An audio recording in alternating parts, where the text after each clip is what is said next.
What if I told you that free money is the first warning sign of economic collapse? Stage 1. Easy credit. This is where the cycle begins. Interest rates drop to historic lows. Banks lend to anyone with a pulse. Governments borrow billions without concern. The money printer goes into overdrive, not because of emergency, but because debt has become normal. Everyone borrows, everyone spends, and for a moment, it feels like prosperity. Germany, 1919.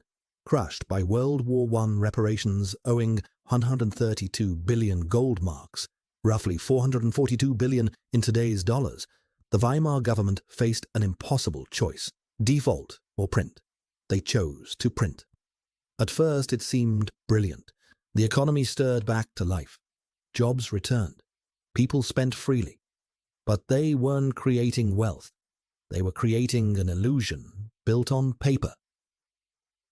Zimbabwe, early 2000s. The money is flowing, and everyone believes it will flow forever. This is stage 2, the golden age. Stock markets surge to record highs. Real estate values double, then triple. Construction cranes fill every skyline. Luxury brands report record sales. Everyone feels wealthy, because on paper they are. History has seen this before. In 1637, a single tulip bulb in Amsterdam sold for more than a house. In 2006, American home prices reached levels that made no mathematical sense. Financial experts appear on television with the same message. This time is different. The old rules don't apply. We've entered a new paradigm.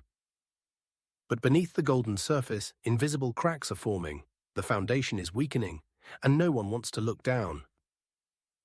In Episode 3, we'll reveal what happens when denial becomes a national policy. Subscribe now.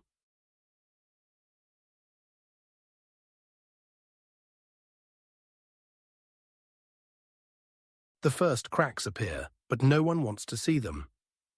This is Stage 3, denial. Stock markets stumble. A few analysts warn of overvaluation. Interest rates tick upward. And the response is always the same. Government officials hold press conferences. Everything is fine. The economy is strong. These are just temporary adjustments. Behind closed doors, central banks make a fateful choice. They begin printing money to maintain the illusion. Weimar Germany tried this in 1923. Citizens needed wheelbarrows of cash to buy a loaf of bread. Zimbabwe repeated the mistake in 2008. They printed $100 trillion bills, and those bills became worthless. The pattern is always identical. Leaders choose short-term comfort over long-term stability. The public chooses to believe them. And the storm clouds gather. In Episode 4, we'll witness the moment denial becomes impossible. Subscribe now. The moment arrives without warning. This is Stage 4, crisis point. Stock markets don't decline, they collapse. Entire fortunes vanish in hours. Trading floors descend into chaos. People rush to banks to withdraw their savings. But the banks have a problem. The money isn't there. Currency exchange offices suspend operations. The numbers on the screen stop making sense. A dollar today is worth half of yesterday's dollar, and tomorrow it will be worth even less.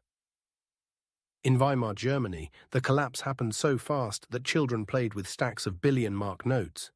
The paper was more valuable than the currency printed on it. Today, ATM machines display two words: limit exceed.